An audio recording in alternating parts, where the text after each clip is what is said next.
Gloire à Dieu, gloire à l'Éternel. Je bénis Dieu pour ce moment. Je suis dans la joie d'être dans sa moisson. Et je suis dans la joie d'être connecté avec les frères et sœurs pour partager ces moments bénis.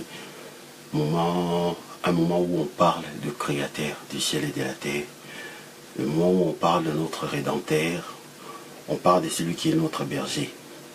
Un moment d'adoration aussi, parce que nous voulons lui donner toute la gloire. Un moment de reconnaissance, parce que si nous sommes debout, si nous avons le souffle de vie, c'est parce que c'est le Seigneur qui nous a favorisés par sa pure grâce. Un moment où nous allons encore monter en puissance, en onction, car le Seigneur aujourd'hui va faire de grandes choses. Car il est question de l'évangile de la gloire de Christ. Alors, n'oublie pas, lorsqu'on parle de la gloire, de la manifestation de la gloire de Dieu, c'est Dieu dans sa perfection absolue. Et je suis dans la joie de partager ce moment avec vous. Avant toute chose, je m'aimerais prier pour recommander ce moment entre le creux de sa main. Je prie. Seigneur notre Dieu, je bénis ton nom, je te remercie pour cette journée que tu nous as donnée. Je te remercie pour ce moment. Merci pour ta grâce qui nous sauve en Jésus-Christ. Merci pour le Saint-Esprit, l'Esprit de Dieu qui nous conduit en toutes choses. Merci Seigneur pour ta présence, ta sainte présence, ta glorieuse présence. Merci de ce que la Bible déclare. En Jésus, nous avons la rédemption par son sang, la rémission de tous nos péchés. Merci de ce qu'il est écrit. Maintenant, nous pouvons nous approcher avec assurance devant ton trône de grâce, Seigneur, pour être secourus à nos besoins. Seigneur, notre besoin pendant ces programmes, c'est d'être revêtu du Saint-Esprit. Et nous te remercions de ce que la Bible déclare. Avant qu'il m'invoque, je répondrai. Avant qu'il ne cesse de parler, j'exaucerai. Nous te remercions de ce que, Seigneur, tu es là avec nous, tu es toujours présent, tu es Yahvé Shama, l'Éternel Dieu qui est présent. Tu es présent au milieu de ton peuple, tu es là où ton nom est invoqué, car ton nom est favorable sur toute la terre. Ton nom est élevé au-dessus de tous les noms. Tu es sans pareil. Parmi tous les dieux de la terre, il n'y a point de Dieu comme toi, le Saint d'Israël, le puissant de Jacob, le Père de notre Seigneur Jésus-Christ. Notre Dieu, le Dieu d'Abraham, d'Isaac et de Jacob. Nous te remercions, Père de gloire. Nous disons que ton nom soit sanctifié, que ton nom soit reconnu comme étant le nom qui n'est pas comparable à tous les noms terrestres. Que ton nom soit reconnu en tant que le nom qui sauve, qui délivre, le nom qui justifie. Nous te bénissons, Seigneur. Seigneur, maintenant que nous voulons nous approcher pour t'écouter, nous demandons, Seigneur, que tu puisses nous pardonner. Car nous avons entendu des choses, nous avons vu des choses, nous avons pensé des choses qui n'ont pas rendu gloire à ton nom, Seigneur. En sorte que tu seras juste dans ton jugement, Seigneur. Mais je prie, Seigneur, Dieu Tout-Puissant, car la Bible déclare, qui connaît ses égarements, pardonne-moi ce que j'ignore. Le pardon se trouve. Salomon a dit, si tu regardais le souvenir des iniquités, qui pourra subsister. Mais le pardon se trouve auprès de toi, afin qu'on te craigne. Seigneur, pardonne, par le sang de Jésus. Lave, purifie tes enfants qui veulent t'écouter maintenant. Nous voulons communier dans ta sainteté, communier avec toi, avec de frères et sœurs, nous connecter avec ton esprit, Seigneur. Nous te remercions, Seigneur. Nous voulons te faire confiance encore ce soir. Car la Bible déclare, maudit quiconque qui se confie dans l'homme. Béni soit celui qui se confie dans l'Éternel. Seigneur, nous te faisons confiance. Nous te faisons confiance ce soir, car nous sommes devant toi, le Dieu pourvoyeur, le Dieu qui pardonne, le Dieu qui restaure. Dans le nom de Jésus, je me lève contre tout esprit démoniaque, contre tout esprit de sorcellerie, contre tout esprit d'oppression, contre toute langue de sorcellerie, contre toute langue d'oppresseur. Je lis l'homme fort assigné contre ces programmes, contre ma vie, contre la vie de mon frère, contre la vie de ma sœur. Je les lis par des barres de fer incassables au nom puissant de Jésus. Par le peu de l'esprit qui est la parole de Dieu, je le taille en pièces au nom puissant de Jésus. Je les déloge, je les chasse dans le lieu aride. Je déclare ces moments bénis et sanctifiés. Et je déloge, je chasse tout esprit impur qui ne glorifie pas la Seigneurie de notre roi qui est Jésus-Christ de Nazareth. Dans le nom puissant de Jésus, Seigneur, nous te disons Amen. Gloire soit rendue à Dieu. Je suis dans la joie d'être avec vous. Pourquoi je suis dans la joie? Parce qu'il est question de parler avec le Créateur de toutes choses. Il est question de parler avec celui-là qui nous aime vraiment. Celui qui a donné son Fils unique. Il n'en avait qu'un.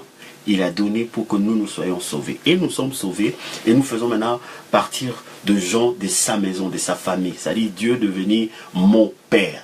Alléluia. Que le nom du Seigneur soit béni. J'aimerais mettre l'accent sur quelque chose. Vous savez, ce qui nous distingue, ce qui fait la différence dans nos relations, c'est l'impact, le niveau de la relation que nous avons avec quelqu'un. C'est ça qui déterminera notre avenir et notre devenir avec ces derniers. Lorsque vous êtes dans le métro, quelqu'un qui vient à côté de vous, il prend sa main, il met dans votre poche, il sort un billet de banque. Donc je pense que vous allez appeler à l'aide et vous allez faire en sorte que ces derniers ne puissent plus jamais s'approcher de vous. Pourquoi? Parce que c'est un inconnu. Alors maintenant, dans le même cas de figure, lorsque votre fils ou votre fille, quelqu'un de votre maison, vient, il rentre chez vous ou dans votre chambre, il prend le billet de banque, qu'est-ce que vous allez faire?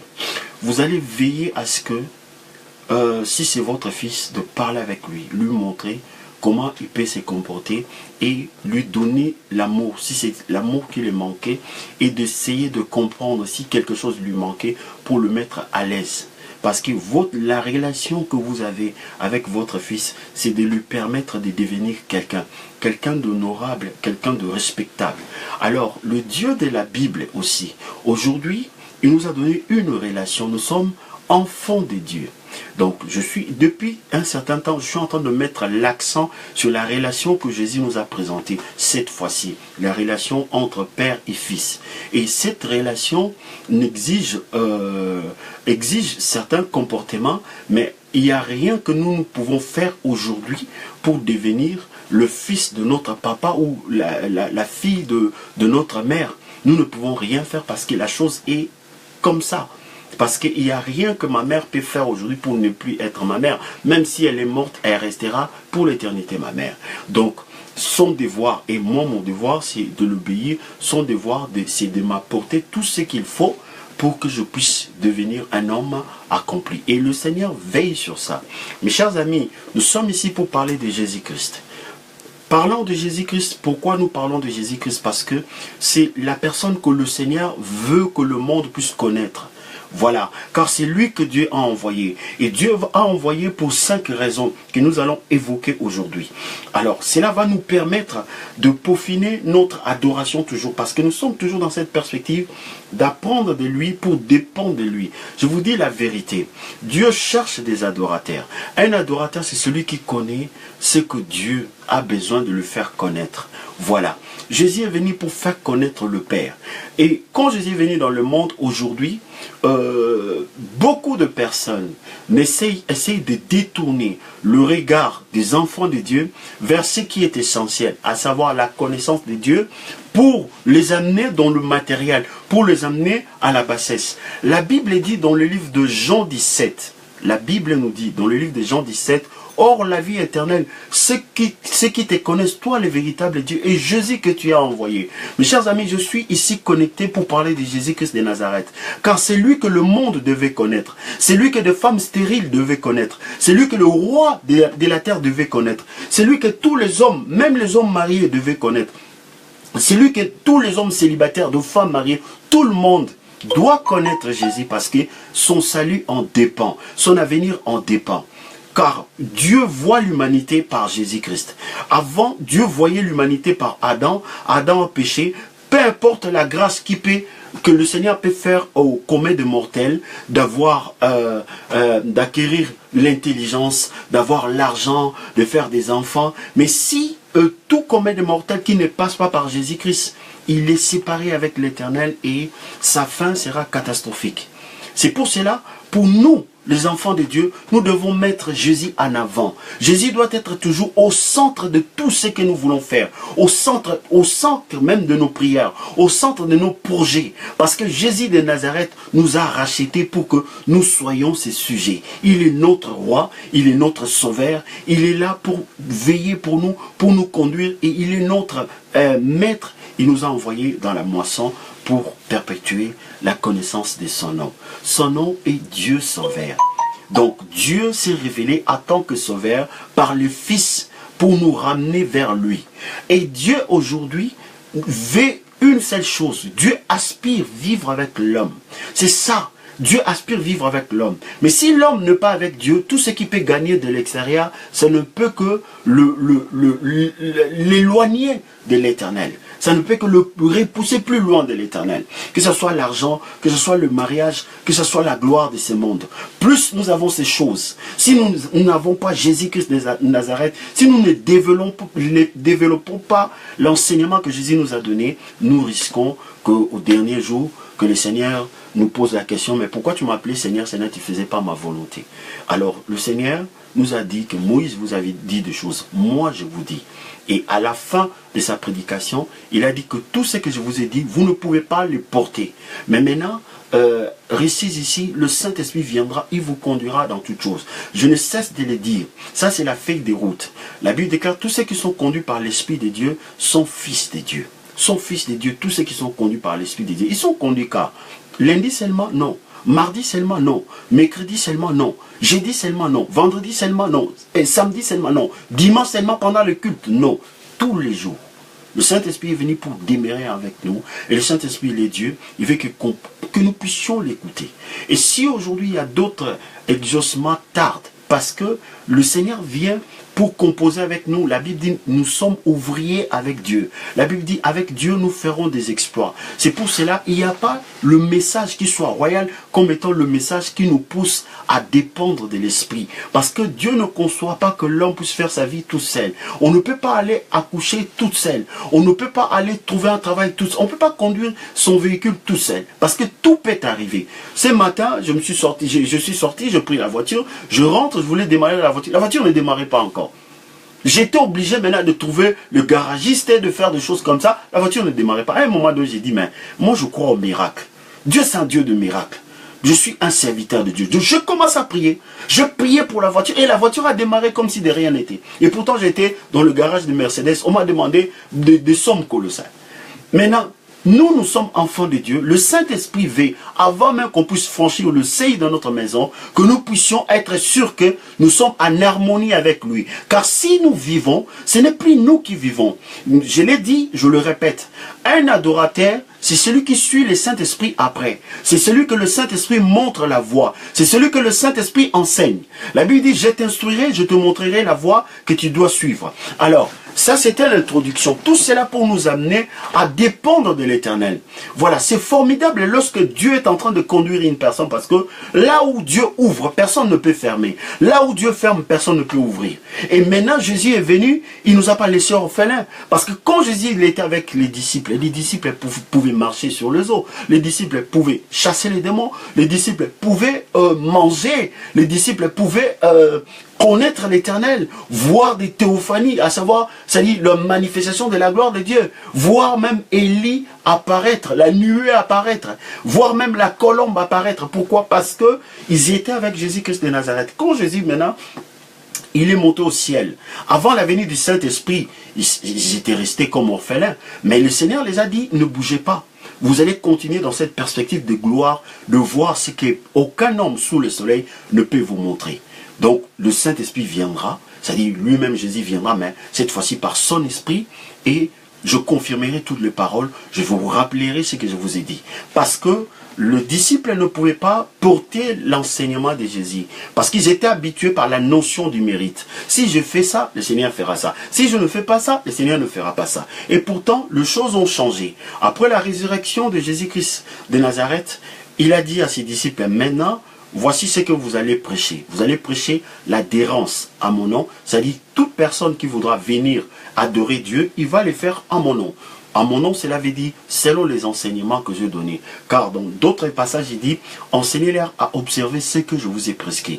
Mes chers amis, nous ne pouvons pas perdre de vue Jésus-Christ de Nazareth au profit de ce qui nous accable, au profit de nos souffrances, au profit de nos lacunes, au profit de nos combats spirituels. Je suis un bon combattant. Ceux qui étaient là le matin, ceux qui vont commencer à se connecter le matin, vous verrez. Mais nous combattons un bon combat de la foi. Avant de combattre, il faut être enrôlé dans une armée. Il faut être équipé. Il faut être habillé par l'armée. On ne va pas en guerre avec ses propres frères. Voilà. Jésus nous appelle, c'est lui qui va nous équiper, c'est lui qui va nous enseigner. Et le Saint-Esprit, c'est lui qui va nous dire ce que nous allons faire comme combat. Quand on parle de l'autel, peut-être toi tu brises l'autel, mais ce n'est pas question de l'autel. C'est une question que tu fasses toi de bâtir l'autel. Au lieu que tu bâtisses l'autel, toi tu passes tout le temps à briser l'autel. Mais pourtant c'est toi qui devais bâtir l'autel. Au lieu peut-être de faire un acte prophétique, toi tu es là en train de supplier Dieu, de te repentir de choses. Mais le Saint-Esprit dit, je donne toujours cet exemple. Il y avait un frère qui est venu dans l'église, et il n'y avait plus rien de marché dans sa vie.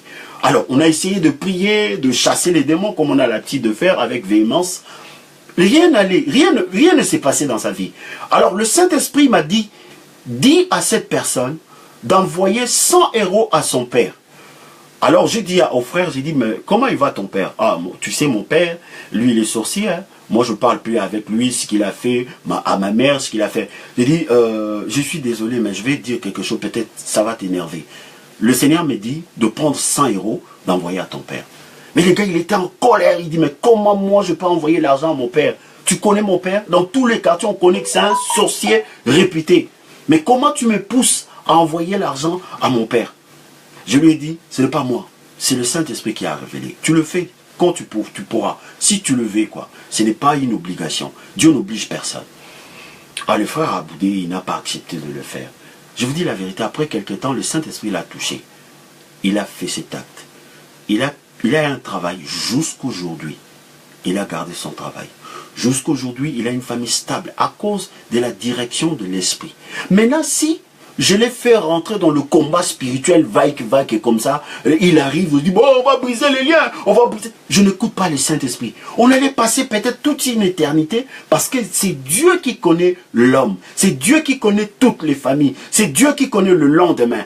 Comment on peut attaquer? Oui, il y a de formalités de combat spirituel. Je prends un passage qui dit que si l'on forme de complot, cela ne viendra pas de moi. Quiconque se liguera contre toi tombera sous ton pouvoir. C'est un fait, c'est une vérité biblique fondamentale. Je vais m'approprier de ces versets, je fais de combat spirituel. Mais à un moment donné, je serai amené à réfléchir, car la Bible dit, celui qui réfléchit sur les choses, il trouve le bonheur. Donc à un moment donné, je serai amené à réfléchir, à me poser la question. Seigneur, que veux-tu m'enseigner? Que veux-tu que je fasse? C'est là où Dieu viendra me dira, bon, Isaac, je veux que, bon, tu as gêné de 40 jours, maintenant, je vais tout simplement que tu gênes toute une journée. Le soir, avant d'ouvrir, prends la Sainte Seine, et puis lis la parole. C'est tout. C'est pour nous montrer que je veille, et je suis en train de militer, je me bats sur le fait d'être conduit par le Saint-Esprit. Il y avait aussi une sœur. Avant de rentrer dans le message, j'aime le témoignage, car la vie déclare, ils l'ont vaincu à cause de sang de l'agneau et à cause de la parole de leur témoignage. Il y avait une sœur qui avait des problèmes. Elle n'arrivait pas à avoir son BTS. Elle a raté son BTS au moins 3 fois. Et cette fois-ci, j'ai prié avec elle. Mais quand je priais avec elle, je sentais que dans son cœur, il y avait toujours des doutes. Et là où il y a des doutes, c'est fort probable que le diable puisse lui voler, tu vois, sa victoire. Je me posais maintenant la question. Je me suis tourné vers l'Éternel. J'ai mis ma connaissance de côté.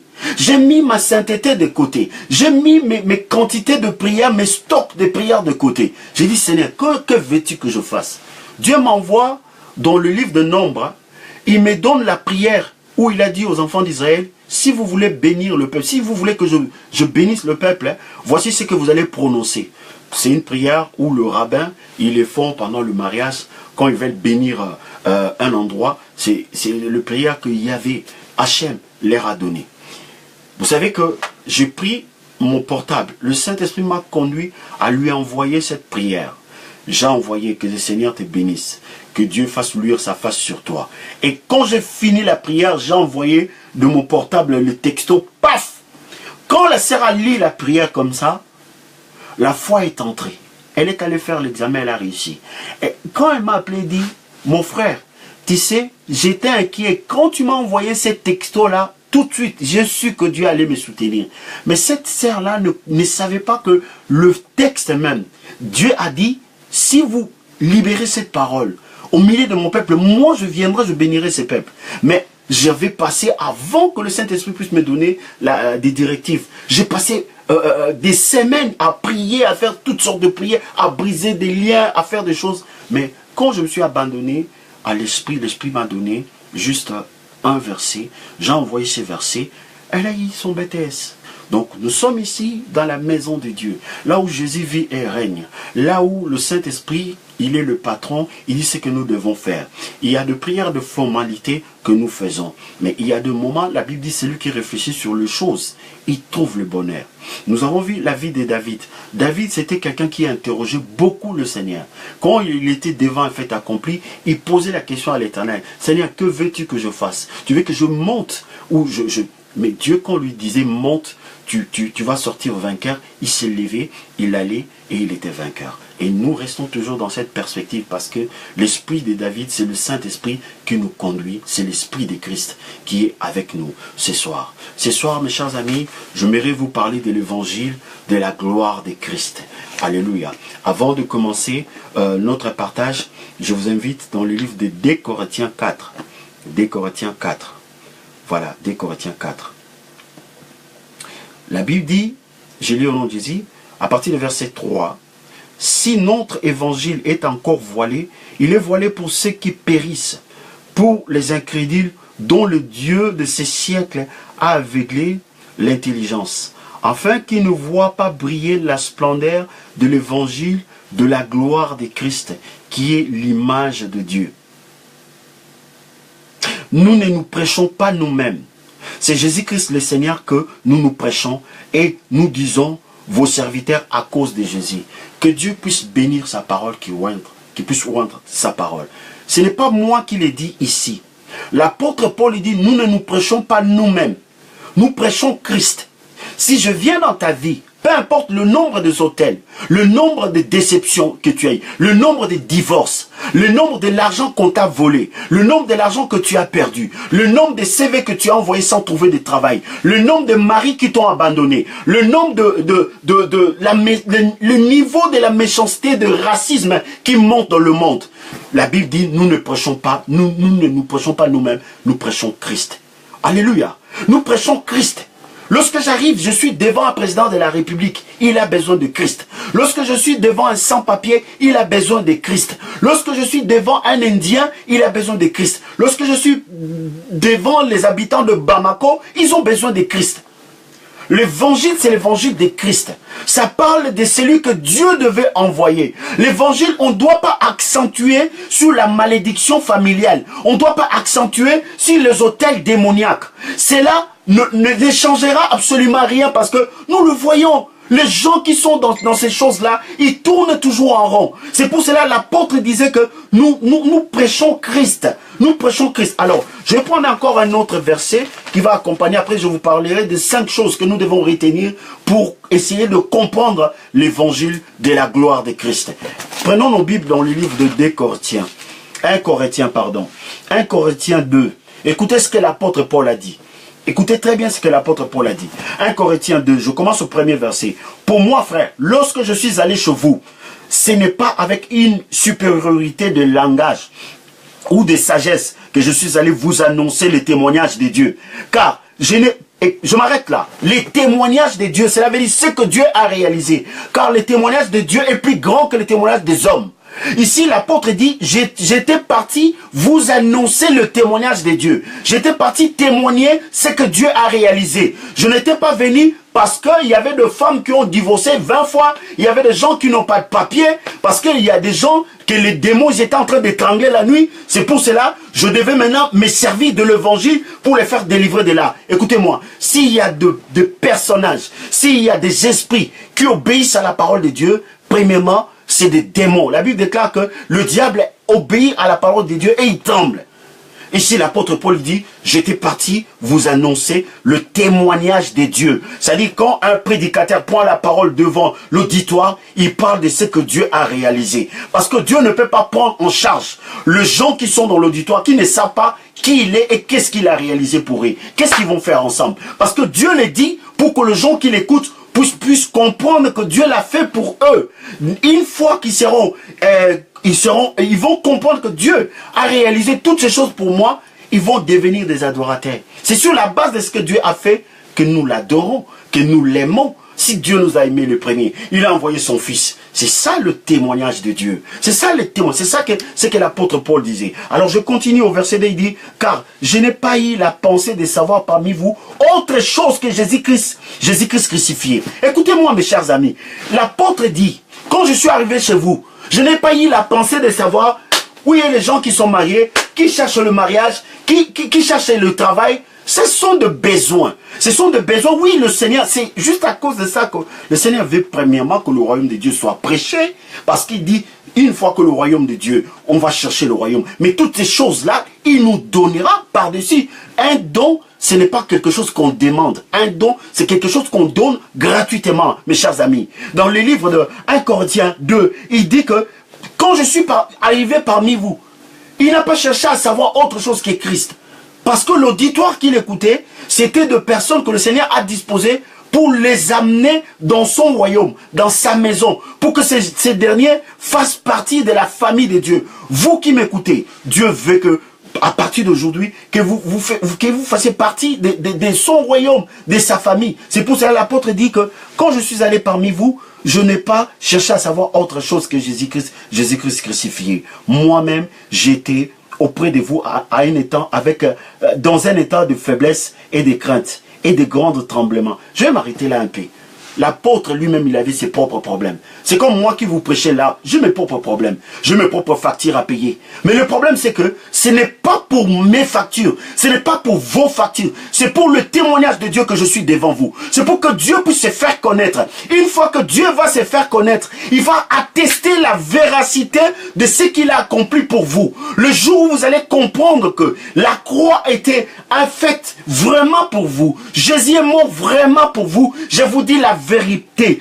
Peu importe le problème, peu importe l'oppression du diable, Jésus va vous prendre en charge parce que sa parole est la vérité. Il atteste sa parole et il a des anges, il a des armées. Même tous les éléments de la nature obéissent à la voix de Jésus-Christ de Nazareth. Mes chers amis, l'apôtre dit, moi-même j'étais dans un état de tremblement et de faiblesse. Moi-même j'avais mes propres problèmes. Mais quand je pris le micro, ma vie n'était rien si ce n'est le témoignage de Dieu qui primait. Je voulais que tout le monde sache et connaître Christ Jésus, parce que Jésus a été envoyé dans ce monde pour essayer de nous amener là où Dieu veut nous voir. Quand l'apôtre s'est présenté devant l'auditoire, il voulait parler de Christ. Il ne se préoccupait pas Dieu sait de quoi nous avons besoin.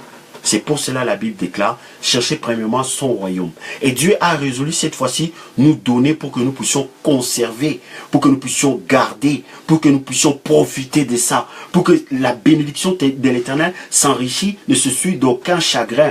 Mais si cette bénédiction est donnée dans un cadre, après une instruction, après une formation, après une préparation, voilà, après une préparation, lorsqu'on rentre maintenant dans la chose, là on peut donner gloire à Dieu. On ne peut pas murmurer, on dira à tout le monde, c'est la main de l'Éternel qui a agi dans ma vie. Parce que je vois comment le Seigneur est en train de multiplier. Dieu ne peut que multiplier si nous sommes dans un cadre sécurisé. C'est pour cela, deux fois, même nos enfants, on veut qu'ils mangent bien en paix chez eux, dans la maison. Même si par accident, il peut leur arriver de vomir ou de rôter et de s'étouffer, on va prendre soin d'eux parce qu'ils sont dans la maison, qu'ils soient confortables dans un cadre. Jésus est venu pour nous sauver et pour nous ramener dans la maison du Père. Et dans la maison du Père, après, Dieu connaît tous nos besoins. La Bible déclare, avant qu'il m'invoque, je répondrai. Avant qu'il ne cesse de parler. Mais le problème qui se passe, on parle moins de Christ. On parle beaucoup de nous-mêmes. L'apôtre dit ici, moi-même quand je suis allé chez vous, je suis allé pour dire de témoignages de Dieu.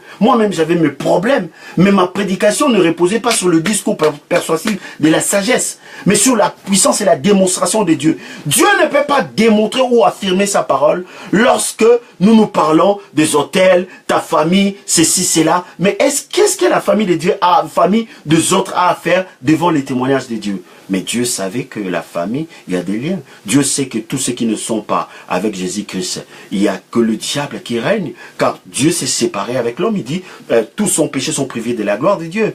Et quand Dieu se sépare avec une personne, mais c'est le diable qui prend la domination sur ces derniers. Alors nous connaissons tous les œuvres du diable. Et ça n'est que normal. Mais maintenant, le Seigneur nous a envoyé à annoncer ces témoignages, annoncer, comme il dit ici, il dit, moi-même j'étais auprès de vous avec un esprit de faiblesse et de crainte et de grand tremblement. Et au verset 4, et ma parole et ma prédication ne reposait pas sur les discours persuasifs de la sagesse, mais sur la démonstration de l'esprit et de puissance. Afin que votre foi soit fondée sur la sagesse, non sur la sagesse des hommes, mais sur la puissance des dieux. Nous avons besoin de la puissance des dieux. Nous avons besoin de la puissance des dieux. J'aime bien quand quelqu'un m'appelle, une fois m'a dit, j'avais très mal au dos, à la prière, à la fin quand vous avez prié, j'ai vu la main de Dieu me toucher et je n'ai aucun mal. Quand quelqu'un m'a appelé pour me dire que non, je ne pouvais pas enlever mes lunettes, quand on a prié, maintenant je peux enlever mes lunettes. Et moi, je bénis le Seigneur parce que Dieu veut que notre foi soit fondée sur sa puissance. Dieu est puissant. Il n'est pas un homme. Nous ne pouvons pas amener, comment dirais-je, la philosophie dans la maison de Dieu. Nous ne pouvons pas amener la bassesse de l'homme dans la maison de Dieu. Nous ne pouvons que parler de l'évangile des gloires dont la Bible nous a parlé dans le premier verset. L'évangile des gloires, c'est quoi? Pour la première fois où Jésus a parlé de gloire, c'était le premier miracle que Jésus a fait. C'était dans le noce de Cana. Qu'est-ce qui s'est passé dans le noce de Cana? Il y a eu un manque. Le vin ayant manqué. Et la Bible dit que Jésus a manifesté sa gloire. Comment Jésus a manifesté sa gloire? Ben, il a donné ce qu'il manquait, à savoir le vin. Donc le Seigneur, même dans le détail, il veut que dans son palais, ceux qui font partie de sa maison, dans l'univers où il est reconnu en tant que tel, que les gens ne puissent pas manquer. Mais si tu manques de choses, essaye, c'est parce que tu manques Jésus. Mais si tu as Jésus, tu ne manqueras de rien. Parce que tu diras, l'Éternel est mon berger, je ne manquerai de rien. Alléluia. Parce que si Dieu te manque, c'est normal que tu manques toutes choses. Mais si tu es avec Dieu, même si tu ne vois pas encore ce que tu as besoin,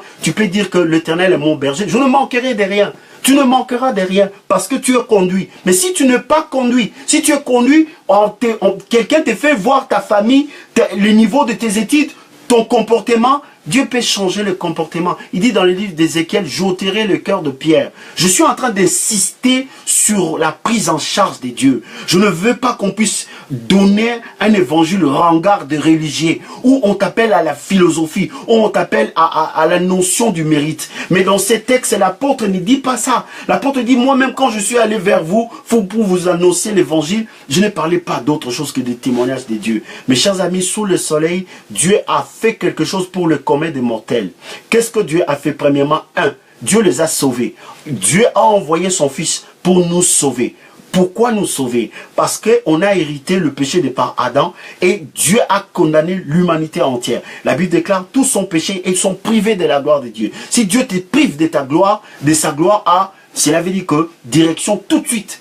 Dès que tu meurs, tu vas aller en enfer. Maintenant, il a envoyé son Fils à cause de son amour, à cause de lui-même, de la connaissance de sa création, à cause de ce que lui-même il a dit que mon projet tiendra, j'exécuterai ce que je désire. Dieu a envoyé son Fils. Son Fils, premièrement, nous a sauvés. J'aimerais parler de 5 choses que nous devons avoir. Lorsque je suis devant un prédicateur, lorsque je suis sur Internet, je suis en train d'écouter Dieu, ce sont des choses. Si ces choses-là ne se trouvent pas dans la prédication du prédicateur, je vais me poser des questions. Parce que là, on a vu la feuille de route de l'apôtre Paul. Je pense qu'il était en plein débat dogmatique avec ses contemporains. Il dit, pour moi frère, lorsque je suis allé chez vous, ce n'est pas avec un esprit de supériorité de langage ou de sagesse. Et je suis allé vous annoncer les témoignages de Dieu. En annonçant le témoignage de Dieu, l'on prend conscience que je ne suis pas abandonné. Donc il y a de cela 2000 ans, Dieu a pensé à moi. Avant même que je sois venu dans le monde, il y a de cela 2000 ans. Et ce n'est pas n'importe quelle offre que le Seigneur, c'était son Fils unique. Et Dieu l'a fait à cause de son amour. Et aujourd'hui, il me tend encore la main. Et l'apôtre dit, car je n'ai pas eu à penser, je n'ai pas eu la pensée de savoir parmi vous autre chose que Jésus-Christ crucifié. Mes chers amis, Jésus doit être au centre. Jésus-Christ crucifié doit être au centre. Jésus-Christ sauveur, crucifié, ça dit pour l'œuvre, que l'œuvre de la rédemption soit accomplie. Crucifié pour que nous puissions aujourd'hui être en paix avec Dieu, par le sang de l'agneau, par le sang de la rédemption. Crucifié à la croix pour que nous ne puissions pas être frappés de la malédiction de la loi. Crucifié à la croix pour qu'aujourd'hui, qu'il n'y ait plus de condamnation pour nous, parce que Jésus a été condamné pour nous. Crucifié pour que nous soyons guéris, parce que Jésus, par ses maîtresses, donc il a dit, j'ai la pensée de ne pas penser à autre chose que Jésus-Christ crucifié. Mes chers amis, je mets l'accent sur ces choses. C'est une fois que ces choses viendront dans notre esprit, c'est là que nous pouvons rentrer vraiment dans la gloire de Dieu. Parce que Dieu ne donne pas des cadeaux sans donner la notice. Dieu n'est pas comme le diable, ne fait pas les choses dans la précipitation. Salomon dit, quand tu viens dans la maison de l'Éternel, viens plutôt pour écouter. Dieu a rendu à 2 reprises témoignage du haut de son trône en disant aux habitants, aux contemporains de Jésus, aux habitants de la terre, écoutez, celui-là, celui-ci est mon fils bien-aimé en qui j'ai mis toute mon affection, écoutez-les. Donc, ils avaient le choix, parce que Moïse avait dit 2 choses. Mais Jésus a dit, moi je vous dis, en vérité, moi je vous dis, l'heure vient, elle est déjà venue, que les vrais adorateurs adoreront le Père en esprit. Car ce sont là les adorateurs que le Père demande. Voilà, Dieu demande des adorateurs. Un adorateur, c'est celui qui adore le Dieu qu'il connaît. Mais Dieu veut se révéler par ses témoignages. La Bible dit, le témoignage de Dieu est plus grand que le témoignage des hommes. Alléluia. Alors, la première des choses que nous devons retenir sur ces textes que nous venons de lire de 2 Corinthiens 4, Dieu a envoyé son Fils. Son Fils nous a sauvés premièrement. Lorsqu'on est sauvé, on n'est pas abandonné au bord du chemin. Lorsqu'on est sauvé, on a droit de refuter toute vie qui était avant le salut. Avant le salut, le diable pouvait dominer dans nos familles. Avant le salut, je pouvais aussi ne pas me marier, je pouvais aussi ne pas trouver de travail. Mais si je suis sauvé maintenant, je n'appartiens pas à ces registres-là de liens familiales ou des hôtels familiales. Je n'appartiens pas. J'ai droit de lever la voix devant la justice de Dieu pour dire à l'Éternel, Seigneur, tu m'as sauvé, je fais partie de ta maison, dans ton église, dans ton palais où tout s'écrit gloire, et je refuse de vivre la vie que le diable me propose, ou la vie que le diable veut m'imposer. Alors la deuxième des choses, le Seigneur nous enseigne. Jésus a dit, enseignez-leur à observer ce que je vous ai prescrit. Jésus nous a enseigné autre chose. Il nous a enseigné de ne pas nous conduire nous-mêmes, d'attendre le Saint-Esprit. Moïse a enseigné que tu ne feras pas ci, tu ne feras pas ça. Jésus nous a enseigné que sans lui, nous ne pouvons pas faire. Le verbe faire ne peut que se composer avec Christ, avec le Saint-Esprit. Nous ne pouvons pas nous hasarder ou prendre le risque d'aller conjuguer le verbe faire nous-mêmes. Non. Parce que premièrement, on ne donnera pas gloire à Dieu. On va s'enorgueillir en disant que moi je ne suis pas comme les autres. C'est pour cela que je suis en train de militer, je suis en train de supplier, je suis en train d'exhorter, je suis en train d'enseigner que l'homme doit être conduit par le Saint-Esprit. Même si tu ne travailles pas, même si tu n'as pas de papier, même s'il te manque tout. Mais quand tu arrives dans la maison de l'Éternel, écoute tout d'abord qu'est-ce que Dieu veut te faire. Dieu veut te dire quoi? Dieu te dit que non, accepte Jésus, car Jésus est venu pour te sauver, il est mort pour toi à la croix. Accepte. Et Jésus ne te laisse pas au bord du chemin, Jésus veut t'enseigner. Accepte cela. Si Jésus te dit de passer à l'eau de baptême, tu passes. Dans l'eau de baptême, tu passes dans l'eau de baptême. Et Jésus, quand il te dit, attends le Saint-Esprit, on priera pour toi, pour que tu puisses recevoir le Saint-Esprit. Mais d'où vient maintenant tous ces discours qui ne cadrent pas avec ce que l'apôtre Paul a dit? Paul a dit que je suis venu annoncer les témoignages de Dieu. Mais maintenant, depuis que j'ai commencé à parler, je commence à vous annoncer, dans votre famille, vous ne vous mariez pas, voici les comportements pour garder votre mari, il faut vous maquiller, ne vous abandonnez pas, il faut faire des affaires, avoir de l'argent, un chrétien doit dominer, un chrétien doit faire comme ça, que l'orgueil, après à fait, on ne voit rien. Non, mes chers amis, ce n'est pas la bonne manière de servir Dieu. Nous devons le servir selon comme les apôtres l'ont fait. Alors, la deuxième des choses, Dieu enseigne. La troisième des choses, Dieu comble. Oui, il comble, il donne. Jésus l'a montré, il a manifesté. Quand il y avait le noce de Cana, le vin ayant manqué, il y a eu un manque. Jésus, oui, il est venu dans le monde pour combler ces manques. Voilà, Marie a compris que Jésus ne pouvait pas laisser ces créatures comme ça manquer. Jésus, il dit, avec lui, nous serons dans l'abondance. Mais le problème, c'est qu'il doit être reconnu en tant que tel. Nous devons parler de lui. Nous devons parler de lui comme étant le témoin. Celui qui est venu témoigner l'amour de Dieu. Jésus est venu témoigner l'amour de Dieu. Parce que si Jésus n'était pas venu, nous, on ne pouvait pas dire que Dieu a tellement aimé le monde. Pour voir l'amour de Dieu là où on a dit tellement, il fallait que son fils vienne. Et son fils est venu. Et Dieu a abandonné son fils à la croix. Dieu n'a pas voulu écouter la prière de son fils. C'est Jésus qui est venu témoigner l'amour du Père.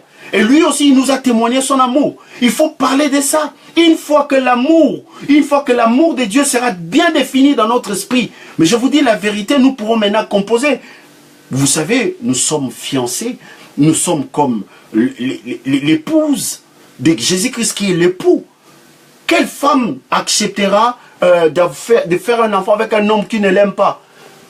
Voilà. Donc, ça serait du viol, quoi. Donc, maintenant, nous devons définir, nous devons revoir notre relation avec Jésus-Christ de Nazareth.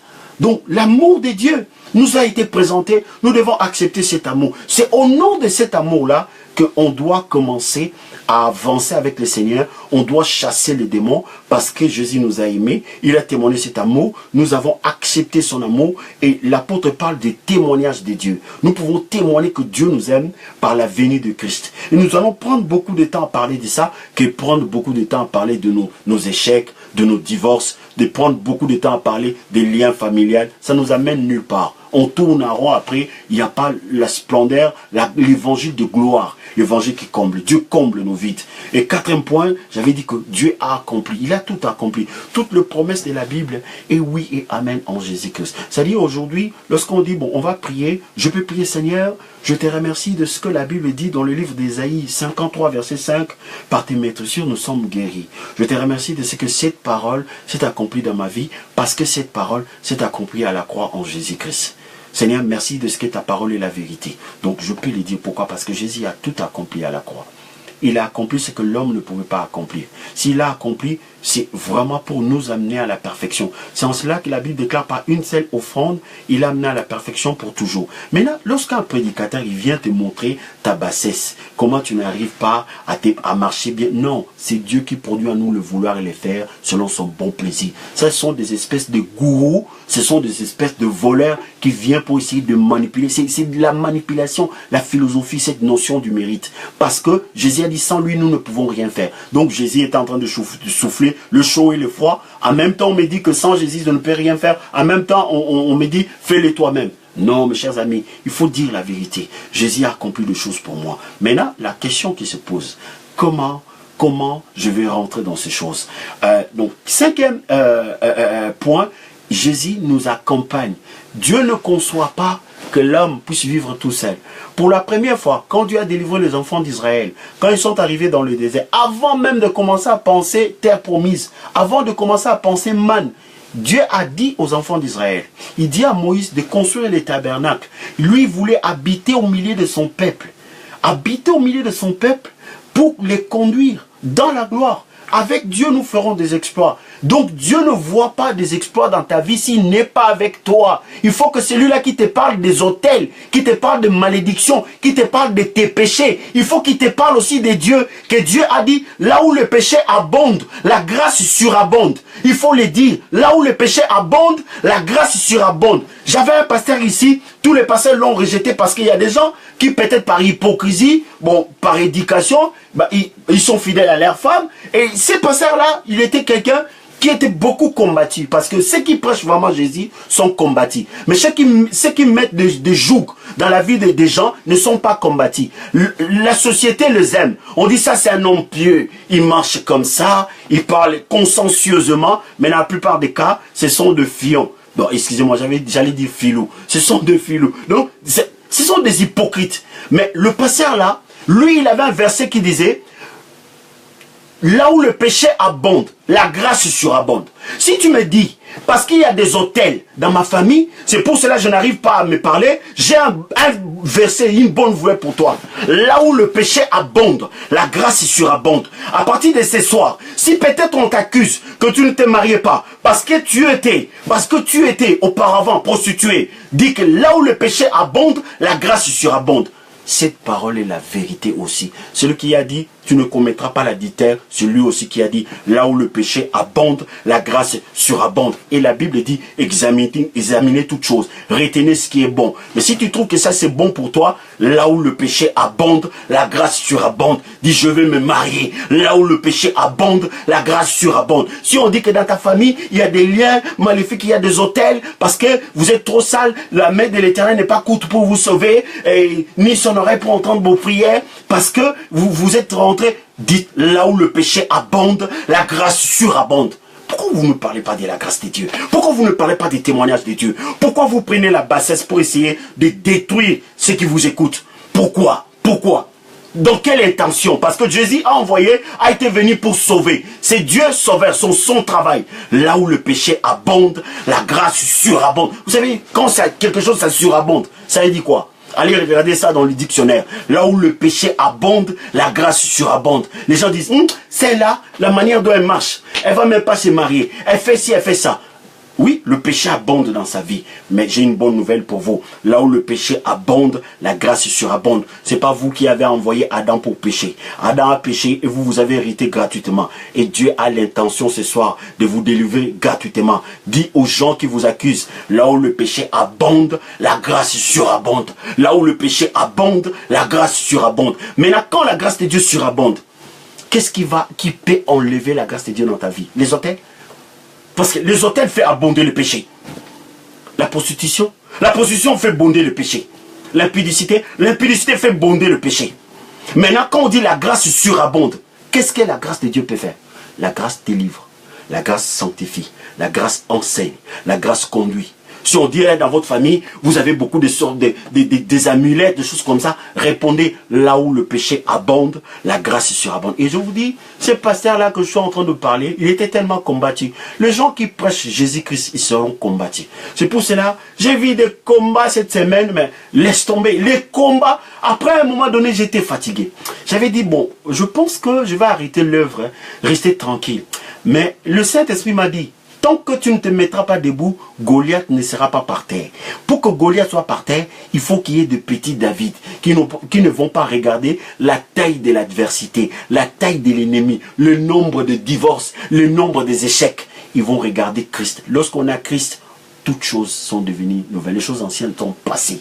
Et Dieu vient, il dit, ne pensez plus aux événements passés. Ne considérez plus ce qui est ancien. Là où le péché abonde, la grâce surabonde. Je pense qu'aujourd'hui, les légalistes ne vont pas bien dormir. Parce que ces versets, ça leur fait chaud. Là où le péché abonde, la grâce surabonde. Ah, nous avons des autels. Ah, c'est à cause de ça qu'on ne se marie pas. Donc les autels, Dieu n'aime pas. C'est de l'idolâtrie. C'est l'abomination. Oui, donc le péché a abondé. Oui, là où le péché abonde, la grâce surabonde. Mais si la grâce de Dieu surabonde, vous savez ce que la grâce de Dieu peut faire? La grâce de Dieu fait faire. Là où le péché abonde, la grâce surabonde. Quand la grâce surabonde, c'est quoi? La grâce de Dieu a surabondé dans la vie de Pierre.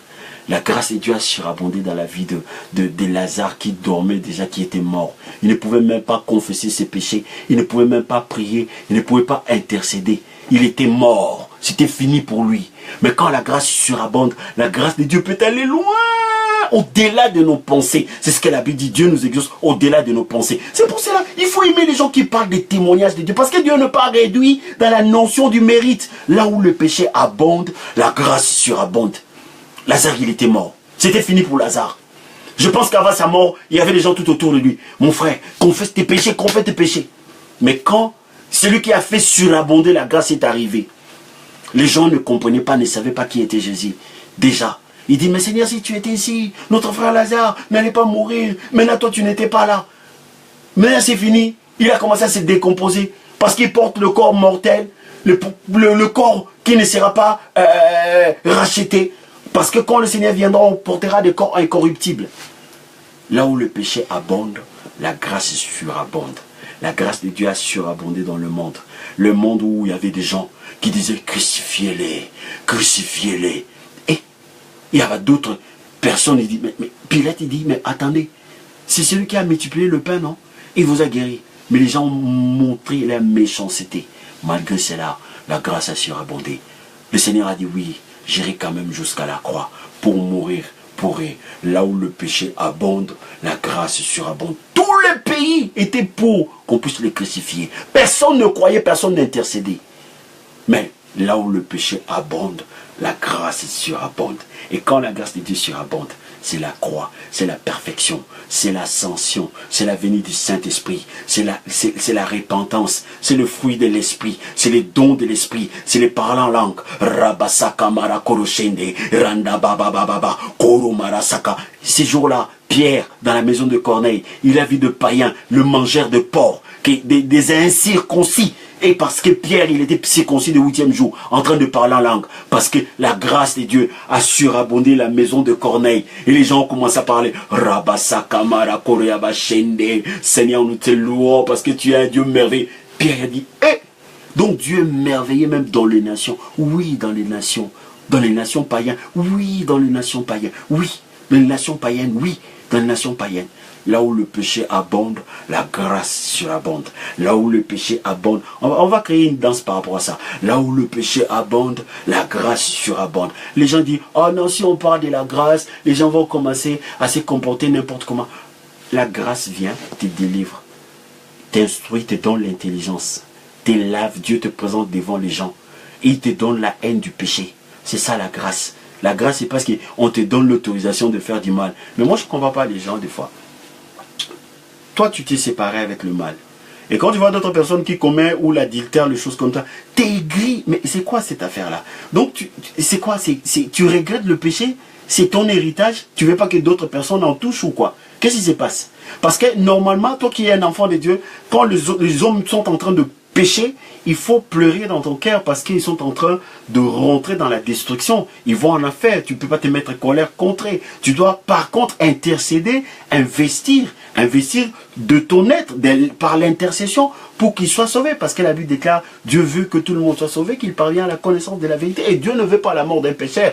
N'oubliez pas, mais Dieu approuve la mort des oppresseurs de ses enfants. Oui, Dieu a approuvé la mort de Goliath. Oui, il a approuvé la mort de Pharaon. Oui, parce que l'oppression rend le sage insensé. Si le sage est oppressé, il risque de faire les choses par la précipitation, de se comporter n'importe comment. C'est pour cela que le Seigneur, il dit, oui, il faut que ceux qui se complotent contre vous, ceux qui complotent contre vous, qui tombent, qui meurent. C'est pour cela, dans votre parcours avec le Seigneur, je suis désolé de vous dire, il y aura des gens qu'on va enterrer parce qu'ils se sont tout simplement mis entre vous et votre créateur que vous adorez. Comme Dieu ne mange que l'adoration, comme Dieu ne consomme que la foi, si quelqu'un maintenant veut rentrer entre vous et le Seigneur, Dieu va approuver sa mort. Ce n'est pas nous qui allons approuver sa mort, mais nous allons prier, ça nous dit, la Bible déclare, si l'on forme de complot, cela ne viendra pas de moi. Quiconque se liguera contre tombera sous ton pouvoir, tombera. Là où le péché abonde, la grâce surabonde. Alors, la grâce, c'est la faveur de Dieu. Mais nous la recevons par la foi, la main tendue pour recevoir la grâce. Nous croyons en Jésus-Christ. Donc, parce que vous croyez en Jésus-Christ, vous pouvez danser comme moi. Là où le péché abonde, la grâce surabonde. Que cela choque les légalistes, ce n'est pas mon problème. Mais moi, tout ce que je veux que le Seigneur qui a accompli l'œuvre de la croix ne soit pas nul non aveni. L'œuvre de la croix, ça nécessite qu'on parle des témoignages de Dieu. L'amour de Dieu, c'est l'amour comme personne ne nous a aimés. Comme personne ne nous a aimés. Il a donné vraiment son fils. Son fils est vraiment mort à la croix. Vraiment, je pense que tout le monde devait le savoir. Le président de la République, de pauvres, de sans-papiers, de Chinois, de musulmans, de chrétiens, de pentecôtistes et de baptistes devait savoir que Dieu a témoigné son amour par la venue de son fils qui est mort à la croix. Son fils qui a été rejeté par même ses contemporains qui voulaient sauver. On a dit crucifiez-le. Laissez-nous Barabbas, le violeur. Là où le péché abonde, la grâce surabonde. La grâce, quand la grâce surabonde, le Seigneur nous délivre. Il nous donne l'intelligence. Comme le fou de Gadara, on retrouve tout le bon sens. On commence à distinguer le bien et le mal. Il nous donne l'onction du Saint-Esprit. Et la Bible dit, l'onction vous enseignera toutes choses. Et on avance avec le Seigneur. On chasse les démons, on parle la langue, on prie les matins, on prie les soirs. Lorsqu'on crée l'entreprise, on le crée pour Jésus. Lorsqu'on a l'argent, on a l'argent pour Jésus. Et on traverse notre parcours sur la terre de vivant, on laisse laisse des traces indélébiles. Pourquoi? Parce que là où le péché abonde, la grâce a surabondé sur moi. Quand la grâce surabonde dans une maison, mais les gens changent leur manière de parler. Ils changent leur manière, leur vision de choses. Ils sont dans des choses nobles. La Bible déclare que tout ce qui est louable, tout ce qui est honorable, tout ce qui est noble, tout ce qui mérite la louange, soit l'objet de vos pensées. Or Dieu, c'est un Dieu qui ordonne et il donne. Mais là où le péché abonde, la grâce surabonde. Vous savez, la faveur, quand la faveur surabonde, ça surabonde dans tout le domaine. Dans le domaine intellectuel. Parce que le Saint-Esprit que nous prions, c'est lui-là, il est représenté par le Saint-Esprit. L'esprit de force, de voyance, de connaissance, de crainte de l'éternel, de sagesse, esprit de conseil et esprit de l'éternel. Alléluia. Que le nom du Seigneur soit béni, mes chers amis. Parce que là où le péché abonde, la grâce surabonde. Quand la grâce surabonde, ne te laisse pas au bord du chemin. Quand Jésus délivre, il fait le travail, il amène à la perfection. Voilà. Si Dieu n'achève pas, Dieu ne commence pas ce qu'il n'a pas achevé. Dieu commence ce qu'il a déjà achevé. Quand il était en train de révéler à Abraham ce qui va devenir ses descendants, il avait déjà achevé, il avait déjà préparé la terre promise. Et il ne le savait pas. C'est pour cela, deux fois dans le désert, il dit, choisissez 12 espions pour aller explorer le pays que j'ai donné. Le pays était déjà donné aux enfants d'Israël. Le pays était déjà donné. Mes chers amis, la vie que tu es là en train de vivre, Dieu t'a déjà donné cette vie, mais pour que tu puisses refléter la gloire de Dieu. C'est pour cela, il ne faut pas être ébranlé devant les situations, devant l'adversité, parce que là où le péché abonde, la grâce surabonde. Là où le péché abonde, la grâce surabonde. Oui, quand la grâce de Dieu surabonde, la grâce te délivre, la grâce t'enseigne, la grâce te lave, te purifie, la grâce te sanctifie, la grâce te valorise, la grâce te donne l'intelligence, parce que Dieu produit en nous le vouloir et le faire selon son bon plaisir. Lorsque vous voyez un drogué qui n'arrive pas à se débarrasser de ses addictions, essayez de prier pour voir ce que le Saint-Esprit est capable de faire. Le jour où le Saint-Esprit le touche comme ça, la personne prend même la drogue, il n'arrive pas à le mettre dans ses nez parce qu'il dit, je regarde ça comme de la boue. Voyez, un homme qui prenait plaisir à tuer des chrétiens, pour lui, il avait la joie de le faire. Il approuvait même la mort d'Étienne. Paul, quand maintenant le Saint-Esprit l'a transformé, il est devenu un adorateur, mes chers amis. Dieu est puissant. L'onction de Dieu délivre. Là où le péché abonde, la grâce surabonde.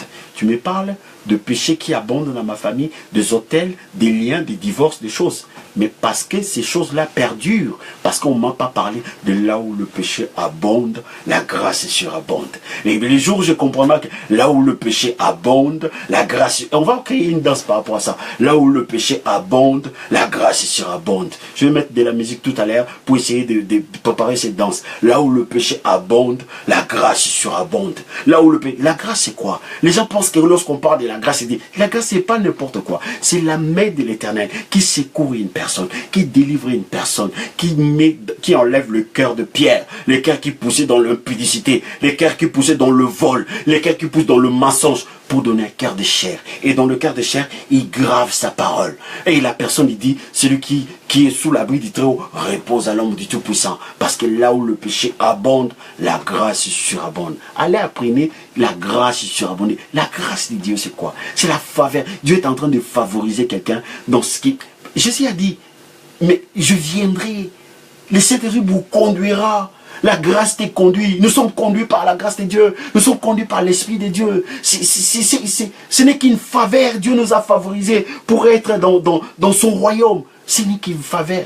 Nous n'avons pas payé, on n'a rien fait. Là où le péché abonde, la grâce surabonde. Mes chers amis, je suis dans la joie de partager ces moments avec vous parce que je suis déterminé à parler des témoignages de Dieu. Parce que ce que Dieu fait, c'est ça qui nous délivrera des liens familiaux. Ce que Dieu fait, c'est ça qui nous donnera la guérison. Ce que Dieu fait, c'est ça qui nous fera rentrer dans le promesse de l'Éternel. Ce que l'Éternel fait. Mais ce que ma famille a fait, ce que les démons ont fait, ne peut que m'enfoncer.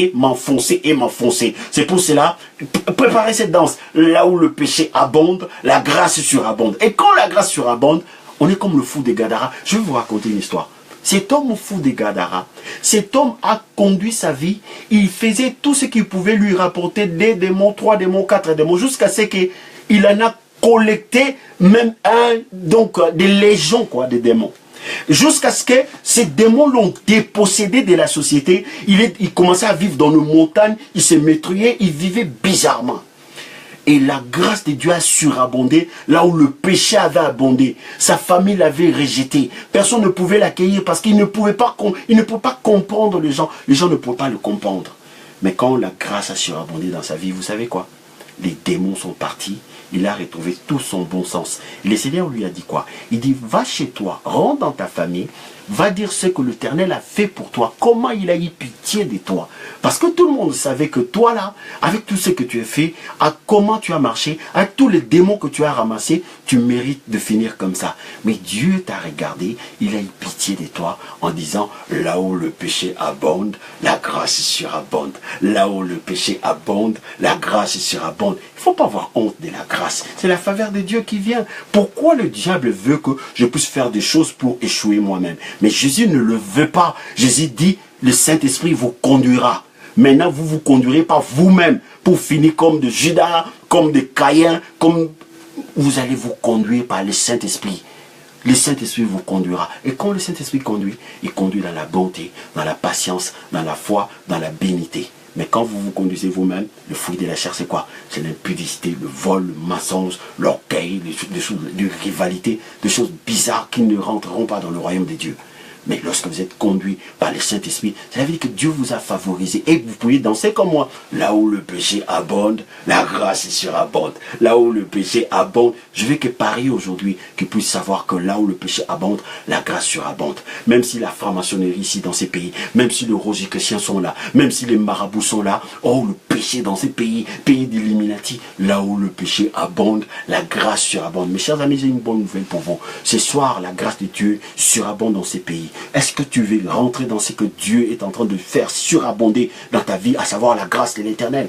Mais si tu es dit gloire à Dieu, si tu veux rentrer dans cette grâce, dis gloire à Dieu. En disant gloire à Dieu, je vais prier le Seigneur et tu vas rentrer dans la grâce de Dieu. Et après cette prière, tu vas danser. Cette semaine, tu auras un témoignage. Je vous dis la vérité, à moins que je n'ai pas vu cet homme de Galilée. J'ai vu cet homme de Galilée, Jésus-Christ de Nazareth. Mais c'était, on habitait à Yolo, dans un endroit très sale, là où on était en train de faire des choses bizarres. On vivait dans la débauche. C'était un endroit où on faisait fuir des jeunes filles du quartier, l'école, pour faire n'importe quoi. Mais Dieu a eu pitié de moi. Il m'a visité là. Jésus, je vis sa face dans cette pièce. Et là, je pouvais dire, là où le péché abonde, la grâce surabonde. Dieu ne te juge pas. Il dit, venez, vous tous qui êtes fatigués de péchés qui surabondent. Le péché qui abonde, quoi, pour que la grâce surabonde. Vous qui êtes fatigués de voir le franc-maçonnerie, les échecs surabonder, et abonder, ouais, c'est ça que j'allais dire, abonder. Dieu veut surabonder la grâce sur vous. Ce soir, chers amis, je vais prier.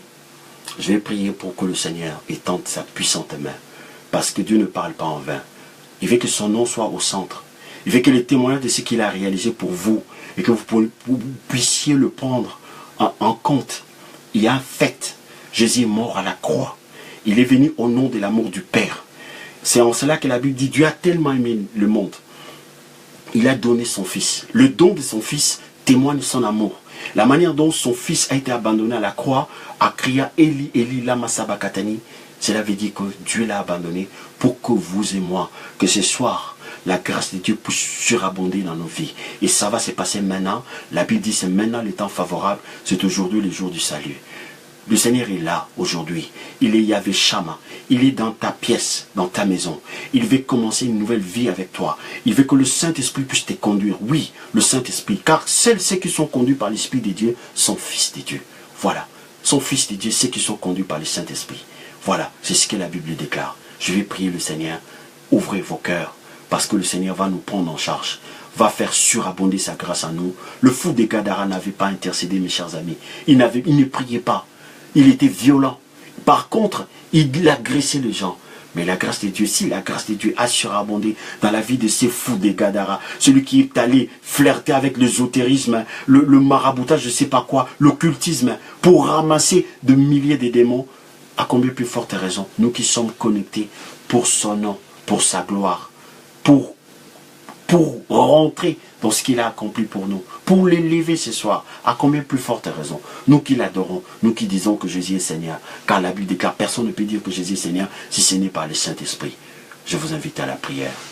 En signe d'obéissance, fermons nos yeux, élevons nos mains, je vais prier. Seigneur éternel, nous bénissons ton nom.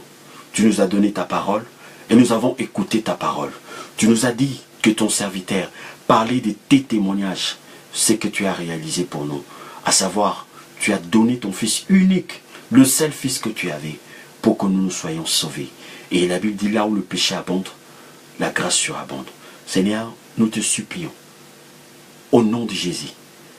Seigneur, fais surabonder ta grâce sur nous, pour que nous soyons sauvés, pour que nous soyons délivrés, pour que nous soyons restaurés. Seigneur, là où les hôtels abondaient, là où les liens familiaux abondaient, là où les échecs abondaient, Seigneur, fais surabonder ta grâce. Fais surabonder ta grâce, parce que Lazare n'avait pas intercédé. Mais quand tu t'es présenté devant sa mort, tu lui as donné la vie. Et tu es le même hier, aujourd'hui, éternellement. Tu as dit là où 2 ou 3 sont ensemble à mon nom, je suis là. Seigneur, tu es là. Même si on n'avait pas prié, par ta bonté, tu n'allais pas nous fermer les entrailles. Et maintenant que nous prions, nous élevons la voix vers toi et nous te supplions, Père, ayez pitié de nous. Seigneur Jésus, restaure nos vies. Je prie maintenant pour la guérison miraculeuse. Je prie maintenant, Seigneur, que 3 mois ne passent pas. Tous ceux qui sont connectés, qui rentrent légalement dans le voie, dans le processus de mariage, au nom puissant de Jésus, tous ceux qui sont connectés, je l'ai dit en tant que prophète, tu as mis l'huile dans ma tête, tu as dit je marcherai dans l'esprit d'Élie. Au nom de Jésus, je prie, Seigneur, le miracle dans leur vie. Seigneur, je prie, tous ceux qui sont connectés, s'il y a des dettes, de surendettement, Seigneur, oh Dieu Tout-Puissant, qu'est-ce qui est impossible à toi? Rien n'est impossible à toi. Je prie maintenant que les portes s'ouvrent. Seigneur, pourvois à leurs besoins. Au nom puissant de Jésus. Seigneur, je ne connais pas le problème de mon frère, le problème de ma sœur. Mais toi, tu connais. Parce qu'il est connecté. Et que toi, tu es présent. Et que tu lui as promis là où 2 ou 3 sont ensemble à ton nom. Tu es là. Seigneur, manifeste ta gloire. Comme tu l'as fait pendant le nonce de Cana. Il y a eu un manque. Tu as manifesté ta gloire. Tu as comblé ce manque. Ce qui manque à mon frère, j'ordonne maintenant. Et que cela soit comblé. Au nom puissant de Jésus. Ce qui manque à ma sœur, j'ordonne maintenant et que cela soit comblé au nom puissant de Jésus. Seigneur, nous te remercions de ce que là où le péché abonde, ta grâce surabonde. Ta grâce a surabondé ce soir et nous avons commencé un nouveau départ. Au nom de Jésus, nous te le demandons. Amen.